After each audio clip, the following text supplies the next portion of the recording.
Hey Cheryl, we're live. We're live. Does it say you were live on your side? It doesn't Is say. it on my side? We must be Hello, live. everybody. Hi, Rob. Hi, Nigel. And welcome to the Business of Property. Hello, Property Development Australia. We have Rob Flux with a special guest. We've had a few times now. Rob Flux, if those of you who don't know and can't read the banners behind him, Rob runs the Property Development Network, which is one of the biggest property development network groups in Australia, probably the biggest. Rob also runs a property education course, which he can tell you a little bit more about a little bit later. And we have Nigel, who is from My Loan Pays Me. Nigel is a mortgage broker, finance broker who deals with residential and commercial loans. So thank you both very much for being here. We've got some wild times that we're experiencing at the moment. I'm sure we've got a lot of interest in what we're going to be talking about because we're talking about Corona. No one knows what's been happening, has been hiding in their hole, probably a good thing. I think everyone's going to be hiding in a hole starting very, very soon if they aren't already. But the big question is, and there's a lot of uncertainty in the market, and I really want to reach out, one, to obviously an experienced property developer. Rob, you know the market pretty well, and also Nigel in terms of what's happening in the finance and funding space, because we have a lot of developers here that are either looking or were looking to buy and enter into projects, or are in the middle of projects. I guess if you're in the middle of projects, it's not too bad because you've got your funding already. But what if you're looking, or you're about to enter into that? So hi everyone that's come on board. Please feel free to add any comments here and I can read them out to the gentlemen. The format of this is really going to be sort of quite similar to our other interviews. It's a real question and answer session. So, the more that you ask questions, the more that you'll get out of this. Ray says, to start, hello everyone. Hey Ray, how are you, mate? How's it going, Ray? US is planning to introduce new digital dollar. Is it a system change? Oh, straight in. I'm not going to talk about digital currencies. It's too early for that sort of thing to tell. The world is based on the US dollar at the moment. How long it stays based on the US dollar, I guess, is to be seen, but it's been the US dollar for a good couple of 100 years. I don't think that's going to change in the next week. Yeah. I think it's that's another sort of thing to throw into the whole mix. But so, we can talk about in terms of money being pumped in, what the government's doing to provide sort of relief to those that have lost jobs and what sort of impact that's going to have. But let's start with you, Rob, because I can feel it in the energy going, just let me speak, stop talking, Cheryl. I can see it. Tell us, Rob, there's a whole lot of doom and gloom at the moment, and obviously there's talks of up to 20% drops in property prices. Job losses up to 300,000 or more across Australia. What is this doing or going to do to the property market, and should we basically all pack up and hide in our little holes? So the answer is absolutely. There's going to be an impact to the property market. It's inevitable. It's just a matter of time before we functionally fall into recession. But the biggest point of it is that we've had a lot of market crashes over a lot of years, and the patterns always repeat themselves. I've been through 3 market crashes myself. We had the recession that we had to have. We had the Y2K bug. And we've had the GFC, and I've been in property for all of those and seen the cycles right up and down. And there will absolutely be a drop, but after the drop, then there's opportunities for it to rebound, and it will rebound. So it's really just getting yourself market ready for the inevitable. So if you are in deals right now or in properties right now, it's taking an assessment of your current situation and say, well, if I can afford to hold it, then I should, because it'll ride out in the long term. If you can't afford to hold it, then you've got to make some informed decisions as to whether or not you want to realize any particular loss, or if there are other ways that you can trade out of it. So, but like, how different or how similar is this to the other three? Because we're chucking in a whole new, we're talking about a viral, a virus that's affecting it globally, plus on top of the economic side of things. Yeah, so the nearest equivalent would have to be the GFC, being a global impact, and this is equally a global impact. So it's going to be severe. How severe, we don't really know, because we don't know how quickly people are going to go into recovery phase from, I guess, the virus. But the reality is that it's going to happen. So all we can really do is slow down the spread of it. We can't really stop it. And by slowing down the spread, we are able to bring it in control so that our health systems can actually deal with it. And that's really what our government is trying to do, is just slow it down, what they're calling flatten the curve, which means that it's going to be a long, protracted process, rather than everyone get infected in one hit and have it over and done with. That way we can save lives, and lives are way more important than the economy. Yeah, absolutely. So we've got a few, I guess, in terms of the community, we've had a few questions around, and if we can talk about this, I've been looking for a site, been looking to get into development. Is this the right time to do it, or should I hold on? I think the answer is you should absolutely be educating yourself right now. I don't think you should be getting into a deal right now, but you want to be educating yourself and using this time. A lot of us are being sent home, so we're cooped up, we've got nothing to do, and this is the time to educate yourself, ready for the inevitable. I totally agree. I totally agree with Rob. From a finance point of view as well, what we have noticed is, yes, due to the COVID-19 outbreak, there are lots of relief packages that banks have started. Not everyone has passed on the new RBA rate cut, just for a few like CBA and some of the tier 1 banks, but they have all come up with relief packages right up to 6 months of repayment holiday. They have reduced your rates.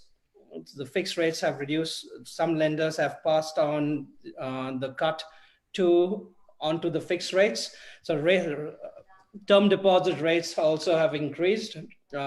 Someone that's moving into development in the next 3 to 6 months, you will see a lot of tightening happening with the majors.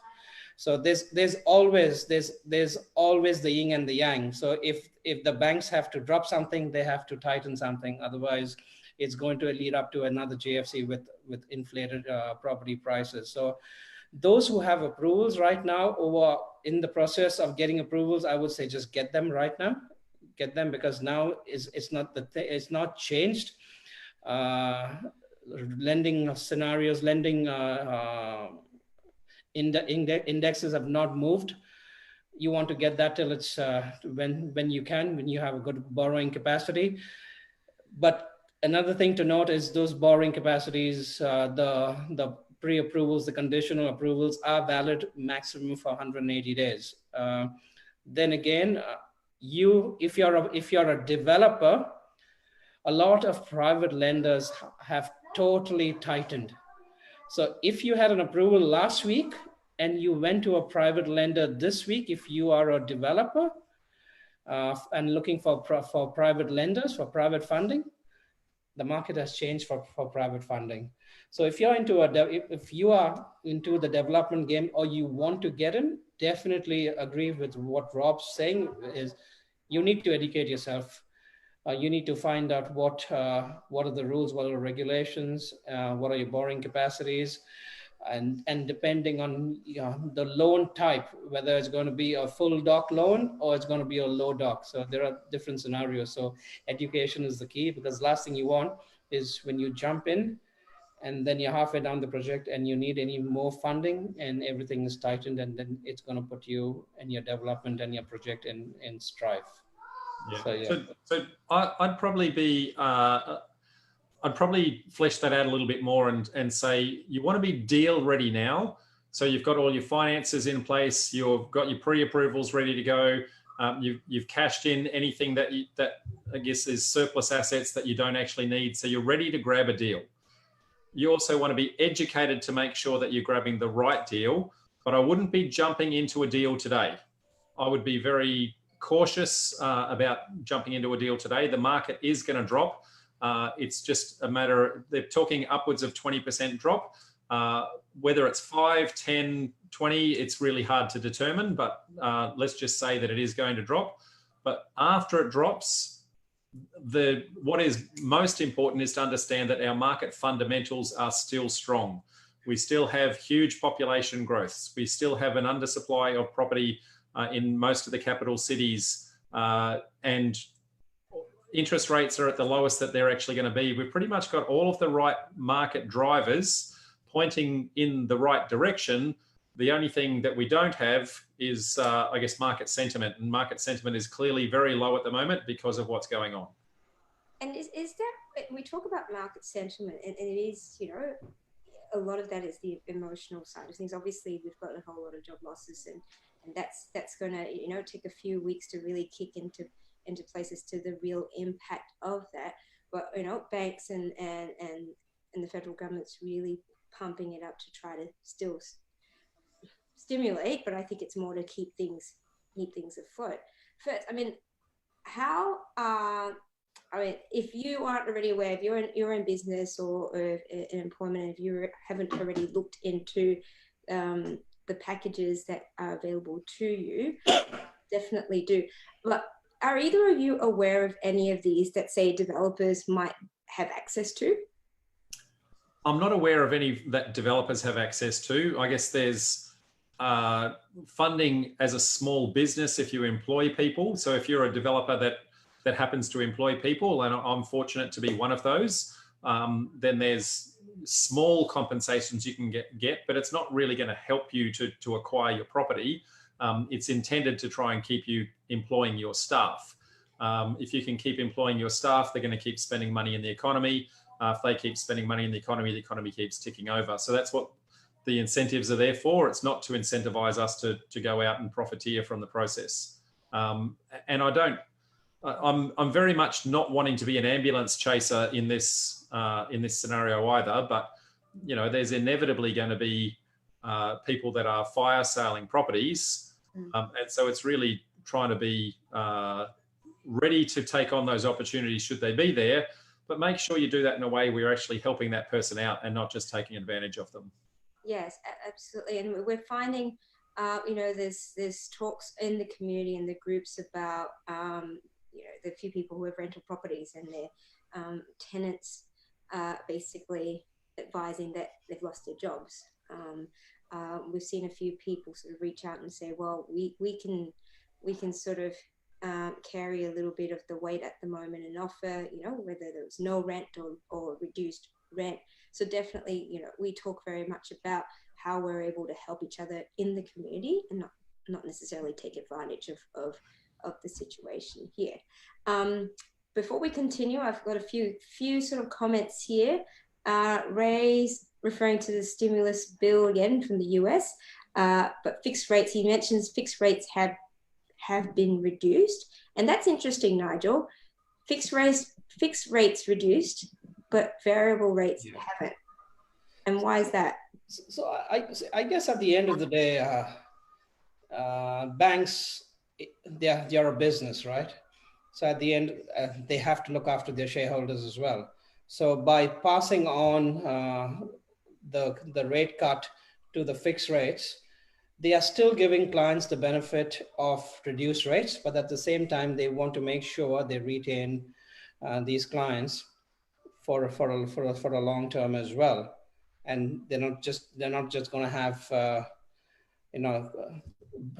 clients jumping from bank to bank, and then it loses its purpose. So Yeah. I guess it started with CBA, and that's a very smart move that CBA has started, and that has changed the game for all the other lenders to now sit up and think about their strategy as well. And Westpac has done the same.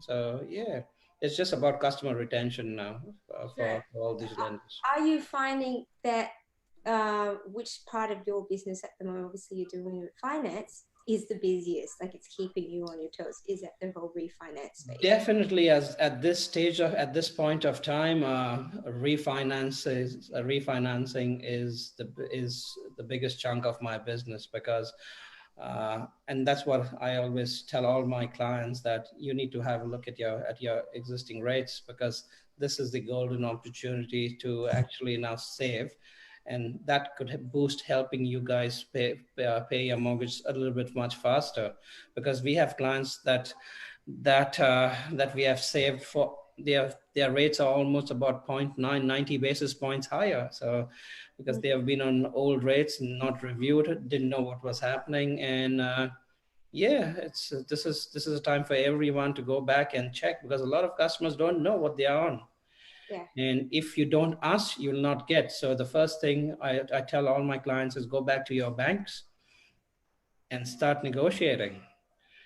Start negotiating hard. And at the end of the day, the bank is not paying your mortgage, you are. So you're entitled to ask. So yeah, that's the first step you need to do. Go and look, negotiate, haggle them. If you're still not happy, then look around. And my guidance there would be, and understanding what's happening in our market, that a lot of people are actually losing their jobs. And the flow-on effect will be, well, if there's less people with jobs, there's less people spending money, which means that other businesses downstream are going to get impacted sooner or later, inevitably.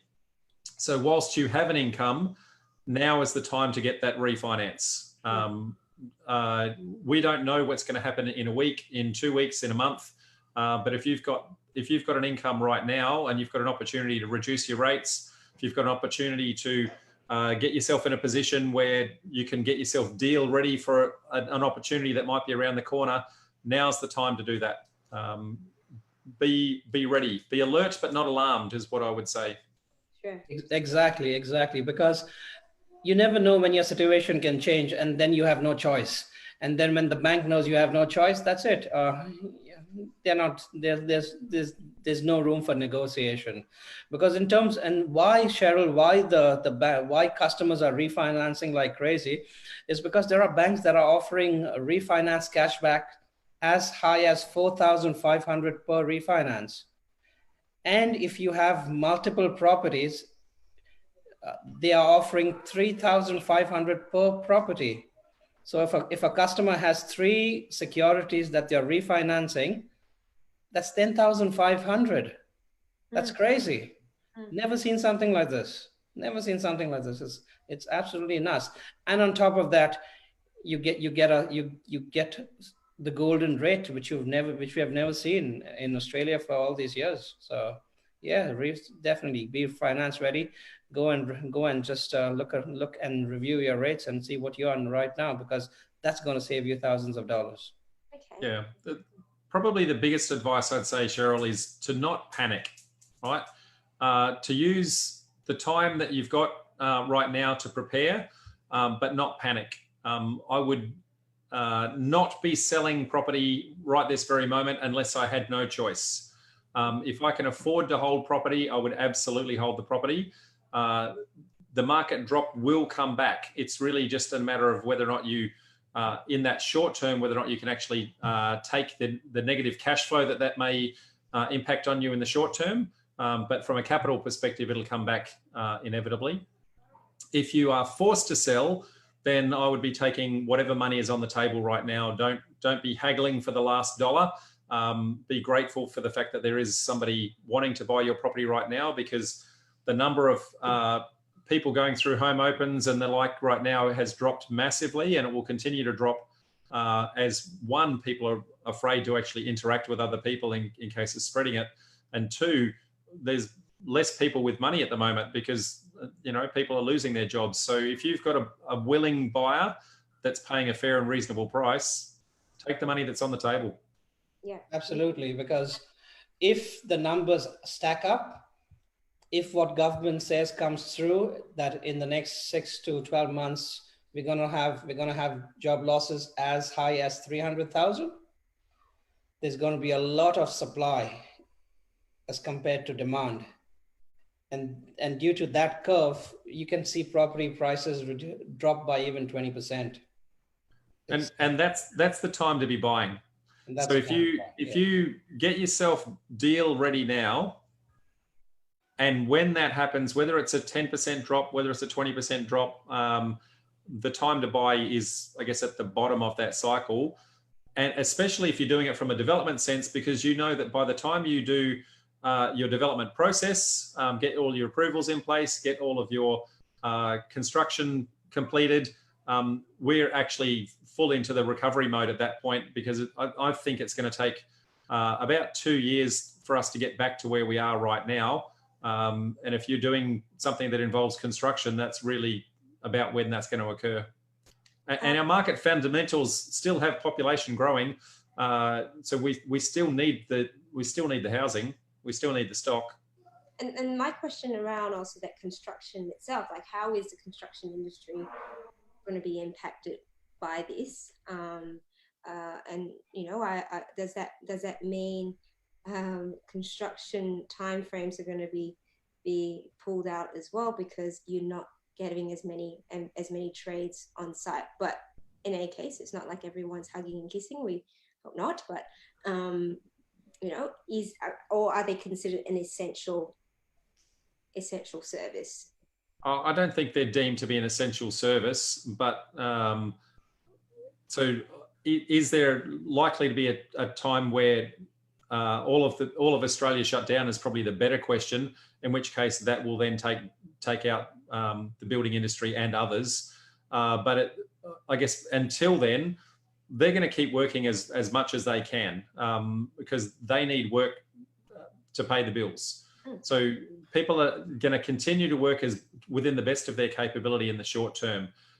I think there is absolutely going to be a period where there is no work, whilst the actual virus is, I guess, at its peak, and then the government will release the foot off the gas, and hopefully we can then come back. And it's really just how quickly we can come back is really the question.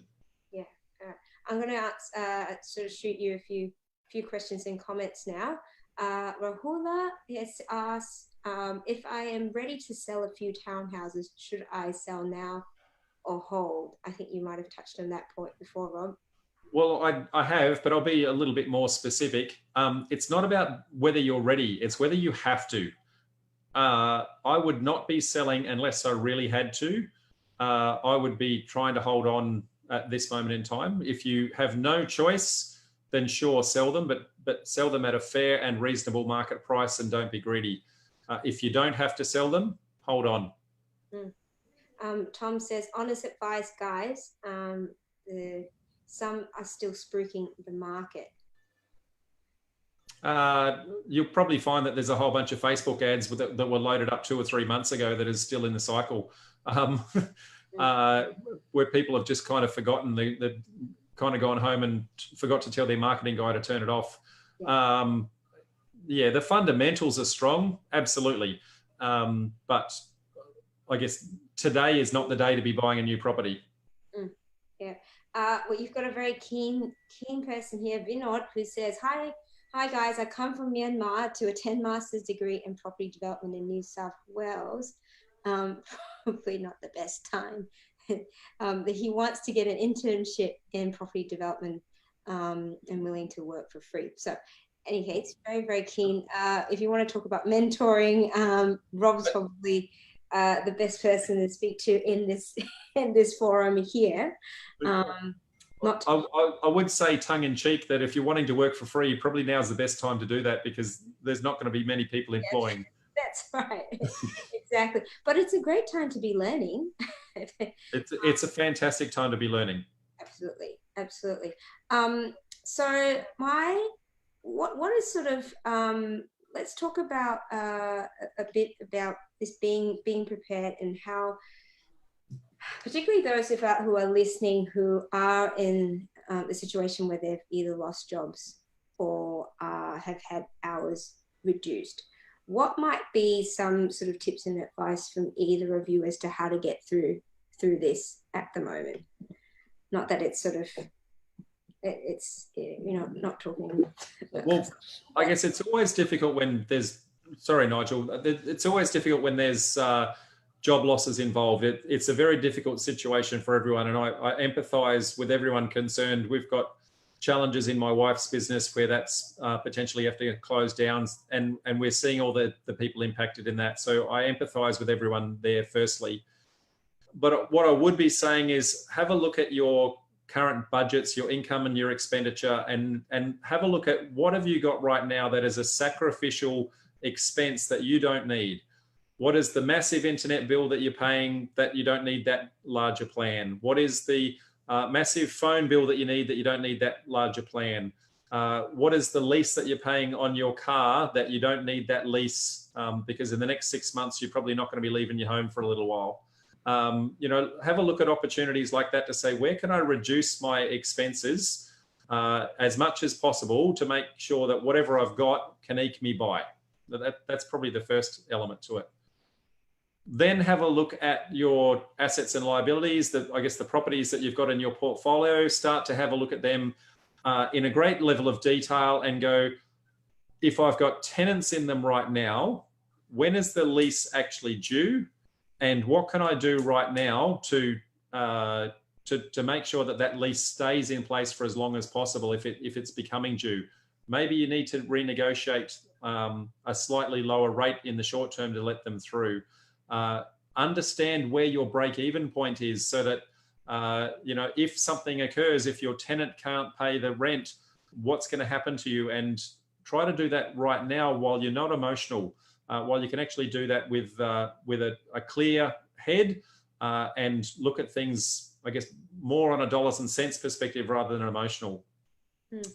And look at the assets that you must sell and what are the assets that you can afford to hold on to, even if it's going to take a short-term hit. They're probably the things that I do to prepare myself and apply for any finance that you can, because there's deals coming. So Nigel, what are some steps that people can take now in terms of their finance if they've lost jobs or if, you know, jobs have been scaled back? So firstly, if I know that I'm going to be in trouble in the next month, there are a lot of instances where you could be sitting on some equity in your property, where you can do an equity cash out and have that as a rainy day. I've just done one 2 days back for one of my clients. He had about 52,000 sitting. His valuation came decent. We had that equity. We did an equity cash out with the intention of, in future, if he's looking for an investment property, he can use that. However, this equity cash out can be used for a rainy day as well. So in the instance, if you're going to be in trouble, you're going to be losing that job, this can come really in handy, because right now you have the income to service it. That's one thing.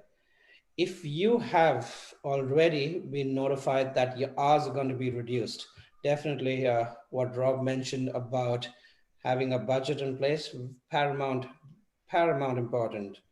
Like someone like me who does all these takeaways, I would have to stop that or reduce that considerably by looking at my budget, looking at my expenditure. So that's the second. That's the first thing. The second thing I would do is work out my repayments now.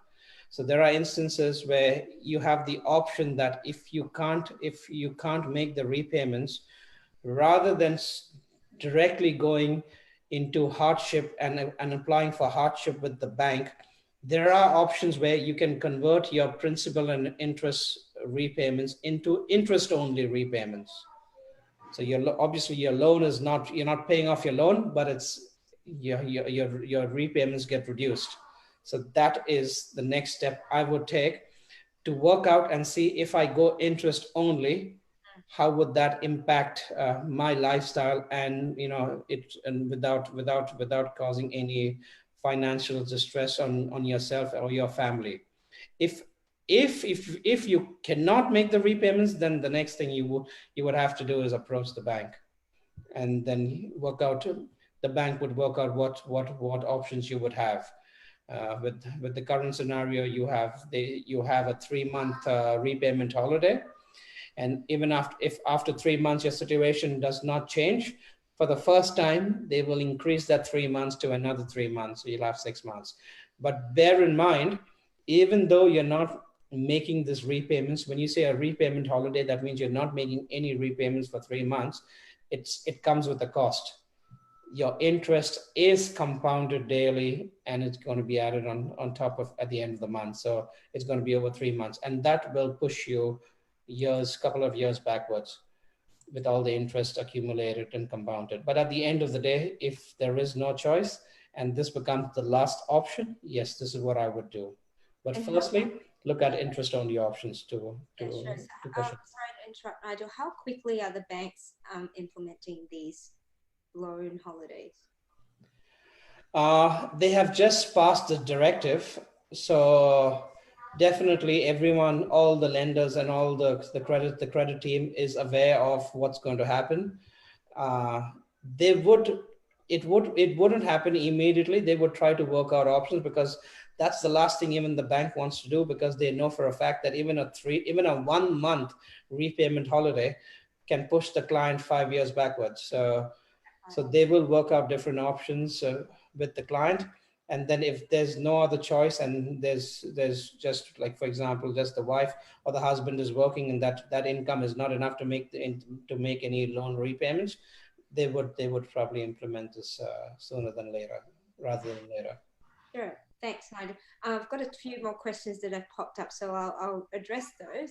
James asked, Rob, you say it's not the time to buy, but in your opinion, how long would it be till you think the opportunity will be to buy? That really depends on how hard the government puts the brakes on, I guess, people's movements. So the more they put the brakes on, the more people physically can't go to work, which means the more people are going to lose their jobs. So the quicker that economic impact's going to occur. If I owned a crystal ball, I'd probably say 3 to 6 months is probably where I think that the market's going to feel the impact quite hard. Right now, they're seeing the knee-jerk reaction, but I guess there's the flow-on effect that's going to come from that. And I think 3 to 6 months is where we're going to see the market really start to feel it, because properties are going to come on the market, then they're going to sit there, then people are going to get desperate, and then it's going to cycle from there. That's kind of how I see that would occur. So if you have to sell, then this very second putting it on the market right now means you're going to beat that curve. You're going to beat the people that are panicking. But if you don't have to sell, I'd be looking for opportunities in 3 to 6 months, which means if you haven't yet learnt property development, or you're wanting to, and it's been one of the things, this is a once in a lifetime cycle, guys, where the whole world is being impacted. You got 6 months to prepare for, I guess, finding that deal. So go and learn whatever strategy you think you want to implement. Now's the time to go out and execute that and actually learn the strategy. Don't just guess and think that you're going to pick a winner. Learn how to do it first and cherry pick the right deal. Yeah, thanks, Rob. So, and Corey's asking, if I have a DA approved block ready to go, do you think building for roomy accommodation in the next year is a good move? 10 kilometres from Brisbane CBD. Again, crystal ball. I would be more concerned that you're going to start the process and the builder will either have to down tools and stop, or alternatively, the builder's going to go broke. I'd be more concerned at this moment in time. So I'd be very hesitant in starting a construction right this very second. If you're already mid-construction, then I'd be doing everything humanly possible to keep that builder ticking along and make sure that your bills are paid and that you're checking in with him every single day as to how he's tracking cash flow wise. But yeah, I wouldn't be starting right now. I'd be waiting till everyone's let back out of their home and then going and talking to builders at that point. Yeah, because really, I guess, you know, the effects of isolation that's going to roll over to a whole lot of and if you're halfway through a build, other builders don't want to take it on. Lenders struggle with it. You just don't want to get yourself in that position. So I would be holding off. And more importantly, chances are you've got an asset that would need to be demolished before you build the new one. Right now, that asset can still earn you money. So have that asset working for you today. Don't knock it down. Get the rent on whatever it is today until you can see that there's light at the end of the tunnel. Yeah, okay. No worries. So Joey, another question. Joey, tuning in late, but would love some insight into how deep this is going to go. Depression, recession. We probably talked a little bit about this earlier in the piece. So maybe Joey might have to watch the rerun. But he does have another question. How do we narrow down a strategy at a time like this? Early in the journey, 1 IP, 1 PPR, age 29. Well, I think firstly you need to understand, remembering that you're in a forum for property developers. So if you're talking about investment properties, it's probably the wrong forum. But having said that, because one is a very passive strategy and one is a very active strategy. Being a passive strategy, you buy and you wait for the market to do the heavy lifting. And right now the market's going against you. Whereas being a developer means that you actually learn the skills to force the value onto the property yourself. So there's a number of different development strategies you can learn, and they're all, I guess there's all pros and cons to each one. Unfortunately, you just missed a 2-day event that we ran where we actually help you to pick that strategy, but small scale subdivisions, small scale duplexes, small scale townhouses, if you've not done anything before, one of those three are skills that you can do in the short term that can then scale later on as your skills grow to then, you know, turn from 2 to 4 to 6, and then you can grow up as you get your skills better and as you nest egg better. Yeah, absolutely. Corey says, thank you for replying. I'm conscious, we've got about 20 minutes to go, so I want to sort of put it back into you, Nigel and Rob. Nigel, I'll start with you. If there's anything in particular, I said, in terms of strategies or tips that we haven't already covered for anyone that's looking, particularly for the commercial loan side of things, conscious that there may be people who are settling properties and then looking to construct. What is the best sort of strategy for them or at this moment? Because you're talking about development finance being a lot tighter. And so what is it that investors, private lenders are still looking to fund? So no, there was a time where if you are building a commercial, if you had a commercial build or a project build in a metro, there were not a lot of conditions like pre-sales or anything of that sort. But now in the current scenario, if you don't have pre-sales, you're probably not going to get a foot in the door. It's tight, it's tough. Your pre-sales most likely would now need to cover 100% of your debt exposure if you're doing a project build for a lender to even consider it. And then the next part is your location. So yeah, if you're outside a metro, you need to do your research to ask yourself why you're out there and what's your ROI going to be. Because now besides pre-sales, they are now also looking at your ROI, because at the end of the day, the private investor goes out to get their funding. So they need to have a business plan where to convince their investors as to why they would need to invest in this project. So yeah, So these are two things that in terms of project development finance that the private lender will look at. So the first thing before you go for any project finance, you need to have your feasibility plan.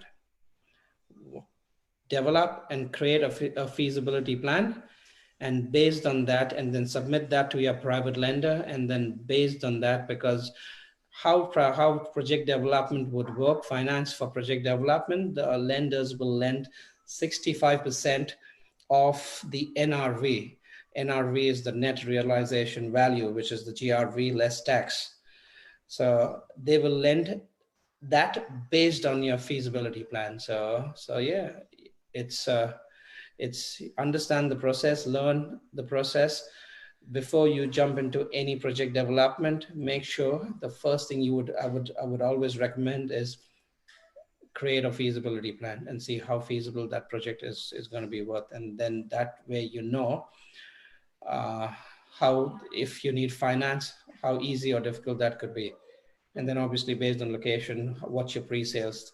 There could be some areas where lenders initially would just do this deal with a 10% pre-sale.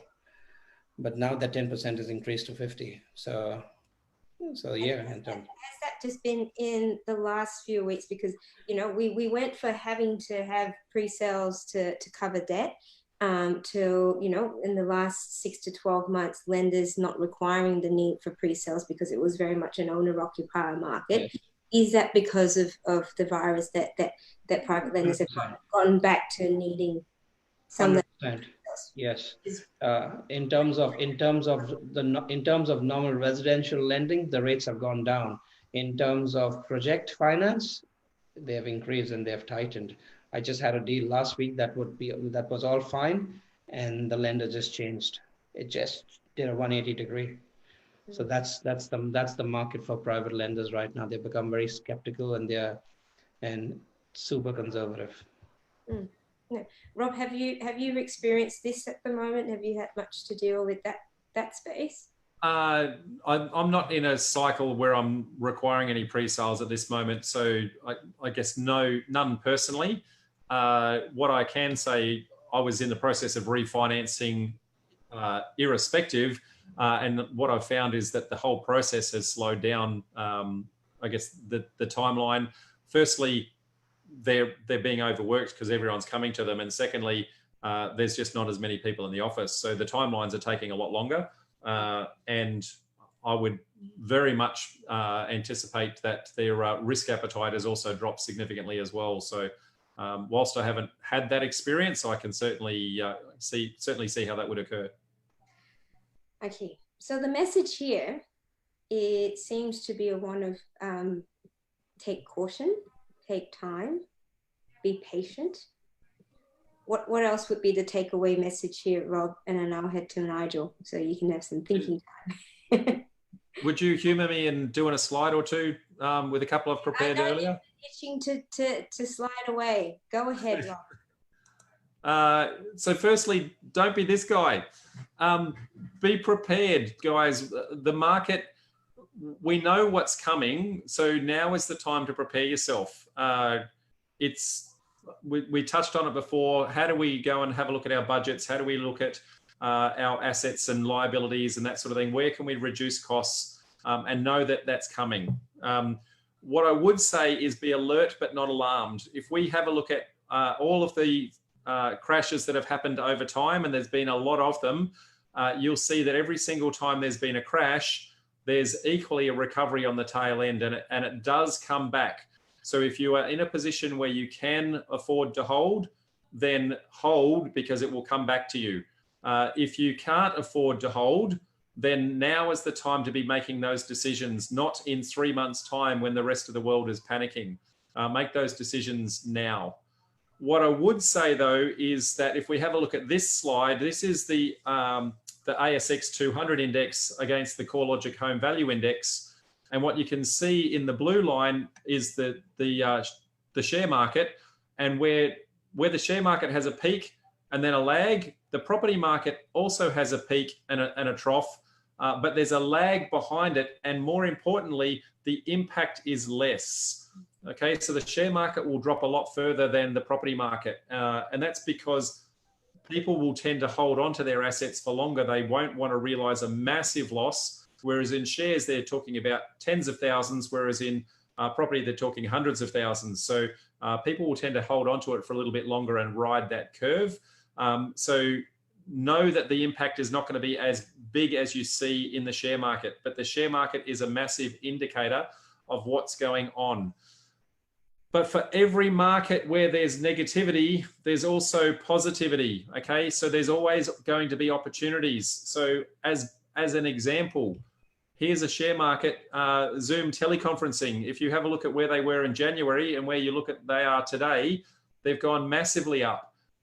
So it's about looking at the opportunities for what they are as they present themselves and not panicking about everything going south, but then looking at, well, what is going north? Because there's going to be an increase in, we've already seen an increase in toilet supplies, an increase in pasta and rice, shares in Coles and Woolies almost guaranteed to be going up. So there's, for everything where there's going down, there's going to be a market going up at the same time. So look for that, okay?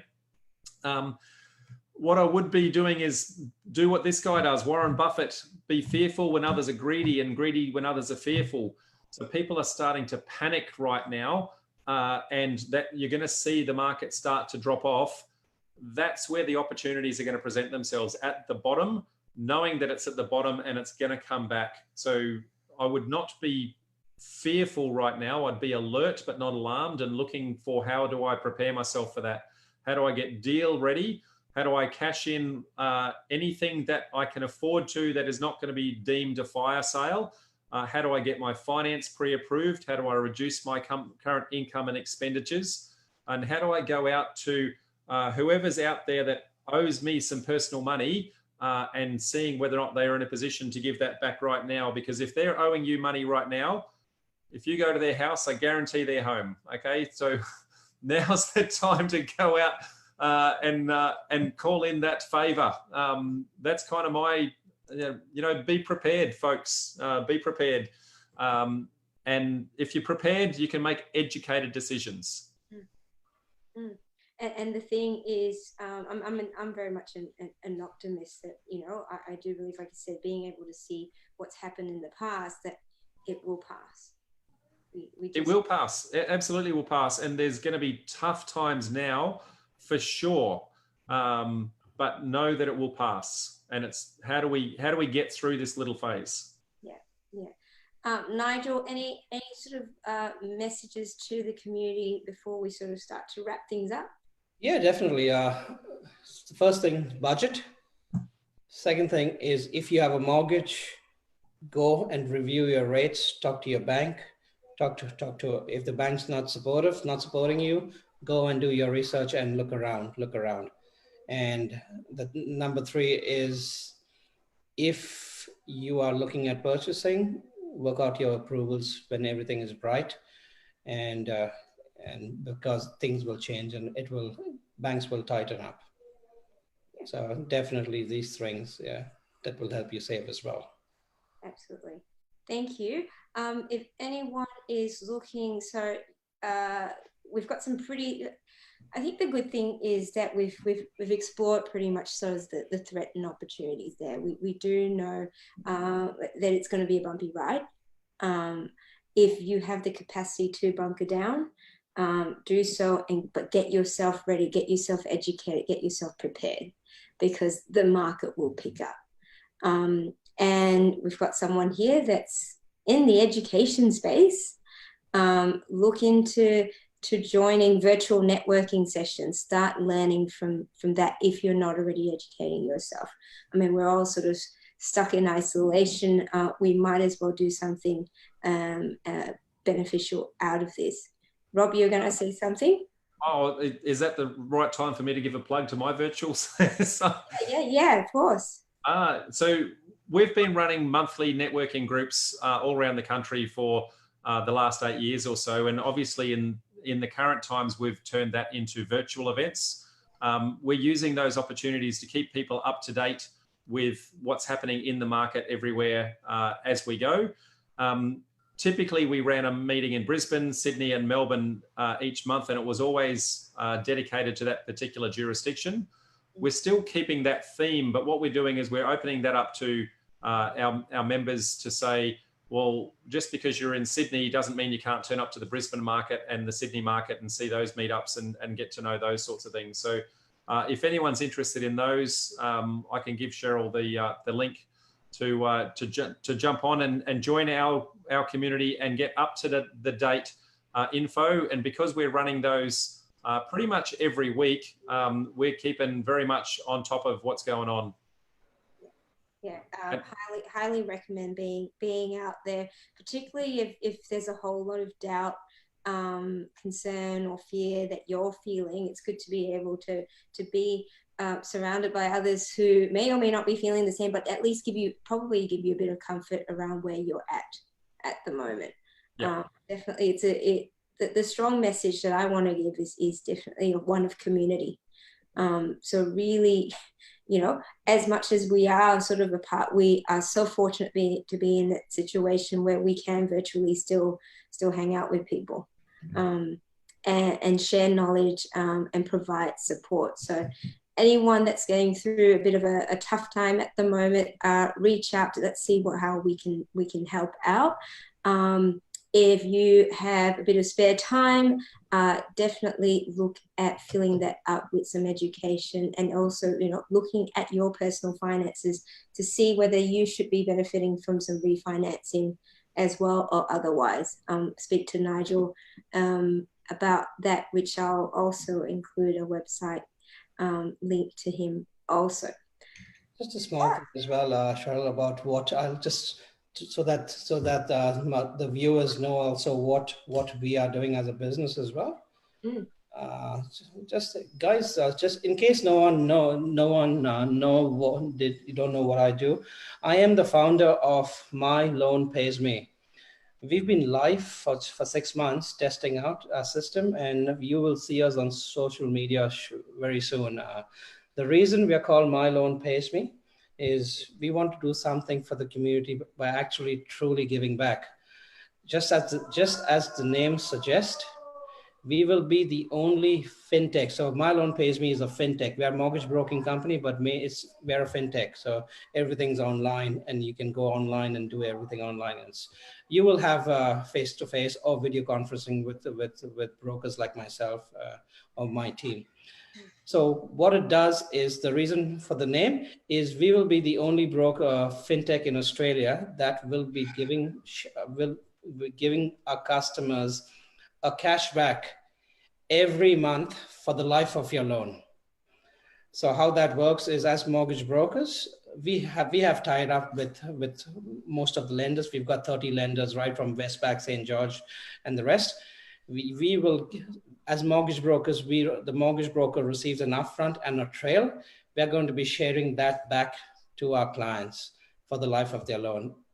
On top of that, whoever is successful with us, we will donate part of our proceeds to charities that we have signed up on our platform, like the Australian Cancer Research Foundation, Beyond Blue, Diabetes Australia, Australian Flying Doctors, and we are in talks with Breast Cancer and Children's Westmead or Starlight Foundation. So My Loan Pays Me truly believes in giving back. So besides getting a good rate, you will actually be paid every month for the life of your loan. So this is something that we want to make a difference. And this will be the Uber of mortgage broking and disruptor. So moms and dads, they love what we do. Banks love what we do.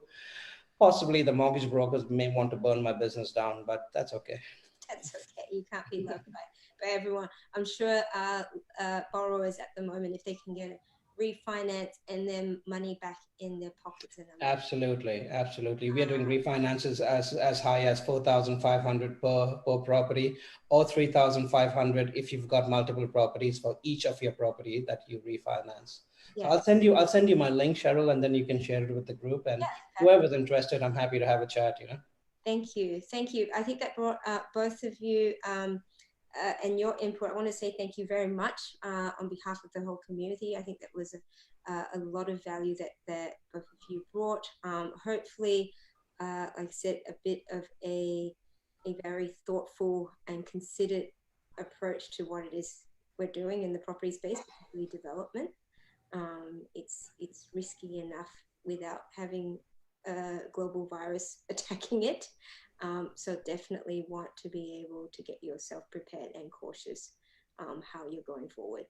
Rob? I do have one parting thought that I forgot to mention earlier, Cheryl, and that is for those of you in the community out there who don't have money to get into deals, you're coming up to a fantastic opportunity to actually be negotiating no money down deals, where people will start to give you terms in order to maintain their price points. So those terms may allow you the ability to add value through the development cycle and have time to do that. And by the time you have expired that, then the market may have rebounded. So if you're wanting to learn how to do those no money down type deals and that sort of thing, more than happy to have a chat as to how you can use that to your advantage. I guess there's a number of different ways. We teach about 6 different ways to do no money down. So great stuff. All righty. Thanks, Rob. Thanks, Nigel, very much. We've got a few thank yous from the community as well. I'm sure there might be a few more questions that will come up. So take care, everyone. Stay safe. Stay indoors. No touching. virtual high five. And virtual high fives, fist pumps, and namastes to everyone. Be good and stay healthy. Bye. Thank you, Cheryl. Bye, everybody. Bye-bye. Take care.